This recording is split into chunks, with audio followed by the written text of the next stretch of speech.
If this seems familiar to you, you're not alone. In a world that is always a hurry, sleep is often the first thing we sacrifice. But sleep deprivation is not just a simple tiredness. It is a silent condition that slowly affect the mind, body, and even safety. Many people experience this, whether students or working adults, because of responsibilities, pressure, and personal reasons. In this video, we will talk about what is sleep deprivation is and the different common sleep styles that many of us may already following without realizing it, such as monophasic, biphasic, and polyphasic sleep, how they can be done in a safer way, how each one affect the body, and other sleep strategies. Lastly, we will share expert knowledge and insight about tips for better sleep, especially for times when staying up late cannot be avoided. What is sleep deprivation?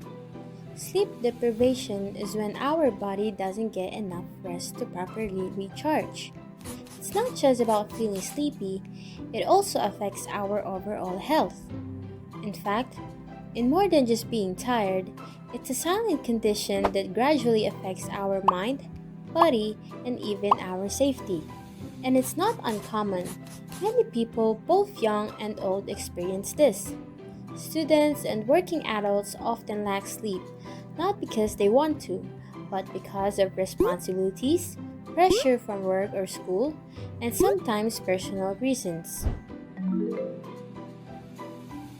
Hi, good day. My name is Russell John Herrera and I am a student at STI College Caloocan, currently 4th year. I'm a working student. I've been juggling with my night shift at work and morning studies. My name is Gian. My course is Bachelor of Science in Tourism Management. Usually po 4 to 6 hours every night. Ako si Richard Jr. Agravio, isang multimedia art student sa STI Caloocan. So, ang tulog ko is maabot lang ng 1 to 3 hours.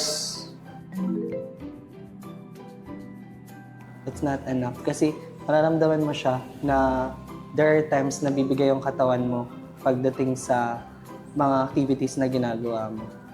Pag may free time ako, may dip ako kahit 15 minutes or 1 hour sa weekdays. Sa weekends naman, doon ko talaga siya nababawi. Working student, sa dami ng agendas ko araw-araw as a student, editor, and also a kuya sa bahay. No? Parang nagsasabay-sabay sila to the point na parang minsan nakakalimutan ko na talaga magpahinga, mag-invest para sa sarili ko. Since madami ngayong ginagawa naming schoolwork and minsan di naman kasi lahat ng schoolworks is madaling gawin. Tsaka hindi din lahat ng schoolworks is mahaba yung deadline. So ang kailangan talaga is magpuyat para magawa mo kagad yung mga schoolworks na yun para mapasa mo on time. There are times na kailangan mo talaga magsakripisyo when it comes to sleep and doing your homeworks kasi as a student, responsibilities mo na gawin yung mga pinapagawa ng prof sa'yo. Yeah, there are times na mararamdaman mo sa sarili mo na madalas yung sakit ng ulo mo, sakit ng katawan kasi nga kulang ka sa tulog. So, kailangan, kung gusto mong mas gumanda yung katawan mo, kailangan mag-take ng vitamins, kumain ng mga healthy na pagkain para, let's say, kahit sabihin mong kulang yung tulog mo, may nagsusupport sa katawan mo na para mag-work, mag-function pa sa tao. Ang nangyayari is hindi ako nakakapag-focus kapag sa lesson, kunwari may nagtatanong, and hindi ako makapag-answer ng maayos kasi nga yung utak ko is parang blurry, ganun. Hindi ako makapag-concentrate ng maayos. And nawawala din yung focus ko sa pag-review. Kapag may plenty of time naman ako, natutulog ako ng maaga. Gagawin ko lahat on time para after that is makakatulog na ako ng mas maaga. Kapag hindi ko talaga kaya, nagre-request ako ng leave sa work ko. And minsan, hindi ako pumapasok sa school kasi gusto kong bawiin yung araw na pahinga. Ang ginagawa ko doon is tinitake down ko yung sa tingin ko mas kailangan importante na unahin. Tapos yun ang una kong ginagawa. After that, for sure naman sa 24 hours na yun, may matitira at may titira kahit 2 hours siguro. Doon mo siya babawiin na tulog. Even if the reason for lack of sleep are different, the effects on the body are the same. The body feels tired, focus becomes difficult, alertness decreases, and a person becomes more irritable and forgetful because the brain slows down. This affects studies and daily life. In the long term, it can lead to serious health problems such as heart issues, weak immune system, and weight gain. That is why we look at different sleep styles we may already be doing without realizing it, how they can be practiced more safely, how to improve our sleep habits, and safe ways to manage lack of sleep for better daily functioning. What is monophasic sleep? Monophasic sleep means sleeping once a day, usually at night, in one long continuous rest. Most people follow this pattern, getting around 7 to 9 hours of sleep without taking regular naps during the day. In simple terms, it's one full sleep at night, not divided into short naps. This is common among office workers who follow a 9-to-5 schedule, students who need to stay focused in class, and families who follow nighttime routines. Even athletes and professionals rely on this sleep pattern for proper recovery and performance. In fact, most people today follow monophasic sleep because it matches daily schedules, work hours, and the body's natural clock, also known as the circadian rhythm that tells your body when to be awake, sleepy, or hungry, keeping you in sync with day and night. There are several advantages to this sleep pattern. It's easy to follow, fits well with school and work routines, and often leads to better sleep quality. It also helps support focus, mood, and overall recovery. However, it also has some downsides. It's not very flexible for night shift workers, and if sleep is too short, it can lead to fatigue. It may also not suit night owls and can easily be disrupted by travel or sudden schedule changes. In simple terms, monophasic sleep is healthy because it is a continuous 7 to 9 hours of sleep that matches the body's natural circadian rhythm. It helps improve energy, mood, and focus while completing full sleep cycles, including deep sleep and REM sleep. REM sleep, or rapid eye movement sleep, is the stage where the eyes move quickly. This is where dreaming usually happens, and the brain processes memories and emotions. Because of this, we wake up feeling more refreshed, with a clearer mind and better readiness for the day. What is biphasic sleep? Biphasic sleep means sleeping in 2 parts each day. Usually, it's a long sleep at night and a short nap during the day. In simple terms, it's 2 sleep periods, a longer nighttime rest, and a short-time daytime nap. Biphasic sleep is common across cultures and even in animals. People who take siestas or split their sleep to boost productivity are considered biphasic sleepers. Many birds, insects, and mammals also follow this pattern. There are few common types of biphasic sleep. Core plus nap. This is the main sleep at night plus a short power nap during the day. It helps boost energy and focus and is often used by students, shift workers, and busy professionals. Segmented sleep. Night sleep split in 2 parts with a short awake period in between. Historically, before electric lights, people naturally woke in the middle of the night to pray, read, or do chores. Who usually follows bypassing sleep? People in Mediterranean cultures who take afternoon siestas, shift workers, students, parents, older adults, and anyone looking to boost productivity with short naps. There are several advantages of bypassing sleep. It can improve alertness, focus, memory, and help manage irregular schedules. It's also a natural culturally practiced pattern in many societies. The downsides? If total sleep isn't enough, it can cause sleep deprivation. Naps can sometimes leave you groggy, and late afternoon naps may disrupt nighttime sleep. Here are some tips for safe bypassing sleep. Keep a consistent sleep and nap schedule. Aim for 7 to 9 hours total sleep. Nap in the early afternoon for 20 to 30 minutes. Keep your room dark and cool. Exercise lightly, closer to morning sunlight. Eat balanced meals. Stay hydrated, and limit caffeine at least 6 hours before sleep. Most importantly, listen to your body. Stop if you feel very tired or unfocused. Bypassing sleep can be used as a long-term routine as long as it is balanced. However, it is still important to give the body enough rest and proper sleep. Remember, it is not just about splitting sleep into two parts. It should still be complete and restorative so you can stay energized throughout the day. Always respect your body's needs and do not forget to rest properly. What is polyphasic sleep? Polyphasic sleep is when a person sleeps multiple times a day instead of just once at night. Instead of one long sleep of 7 to 9 hours, sleep is split into shortened naps across 24 hours. For example, someone might sleep 4 to 5 hours at night and take 3 20-minute naps during the day.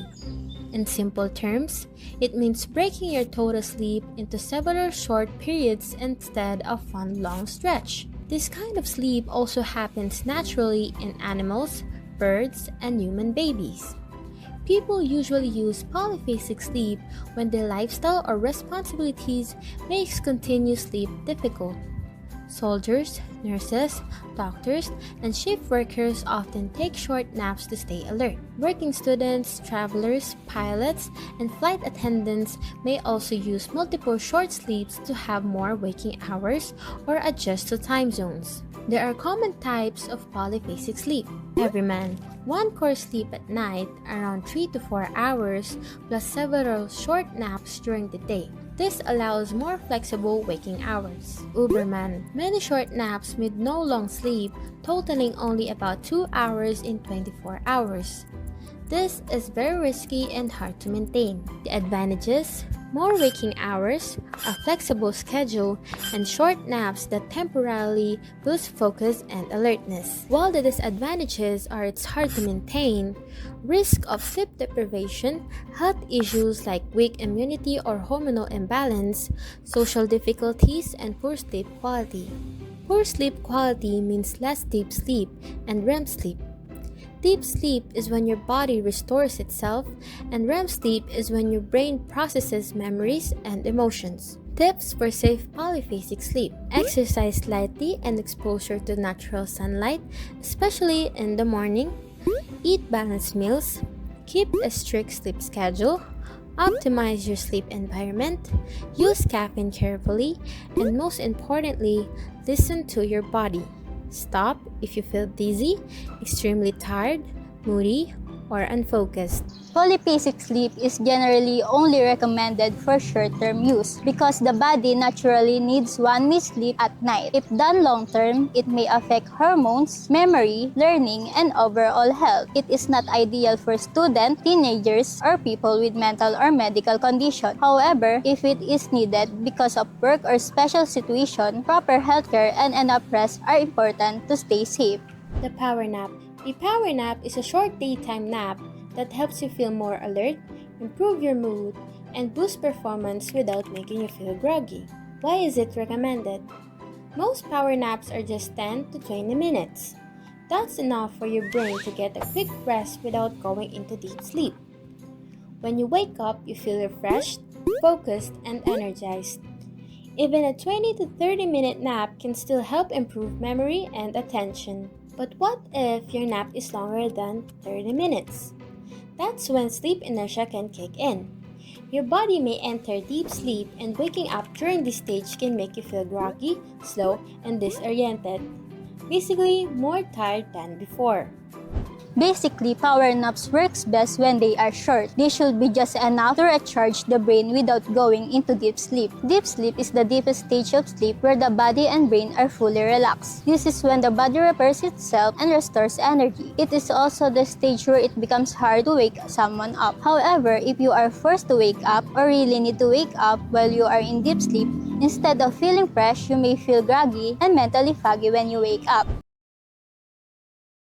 I'm Camille Garcia, President Administrator of the Clinic of the Holy Spirit, which is actually DOH licensed acute and psychiatric facility. At the same time, I'm family counselor and psychologist. When you talk about sleep, you have to make it a point to view your morning sunlight, because the morning sunlight, if you remember, when you see babies, why are they being let outside every morning? Tapos, and then you will see these babies na mag-smile because na-stimulate yung oxytocins at saka endorphins. Just the same na students na going into morning classes, na mag-ano sila, parang mas energized ka. Kaya iba, di ba, gusto ng morning classes. And then definitely, when you have parang lack of sleep, especially those yung mga nasa BPO, yung mga call center agents, di ba? It's best na even though na night shift ka, pagdating sa aayusin mo yung algorithm mo to the point na dapat super dilim. Then, yung makikita nila para talagang tama yung yung pattern of sleep, and then eventually pag talagang magigising na sa umaga or hindi, at least merong mabibigyo na maliwanag pa. The blue light one is the one that yung parang it disturbs your sleep, so there's a disrupts at the same time yung sleep cycle mo maapektuhan. And one thing, you should be able to make it a point na when you talk about sleep, it doesn't entail only yung physical body mo yung nagre-rest. It also makes you, remind you na para maging flexible yung brain mo and well-hydrated is to rest also your brain. Kasi ang iba natutulog pero ang daming iniisip, which is bad, especially if you have mental health issues, kasi ang tendency mag-overthink ka, magkakaroon ka na anxiety. Pag may sleep deprivation, one thing, huwag mong kakalimutan na hindi ka hydrated.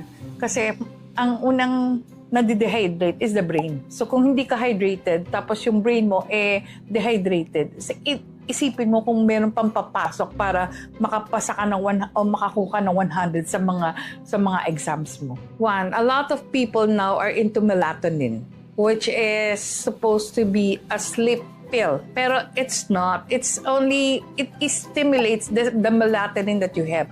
All of us have melatonin. Ngayon, for you to be able to have or increase your melatonin without taking melatonin, one, rest yourself 1 hour before going to sleep. Try to digitally detoxify yourself.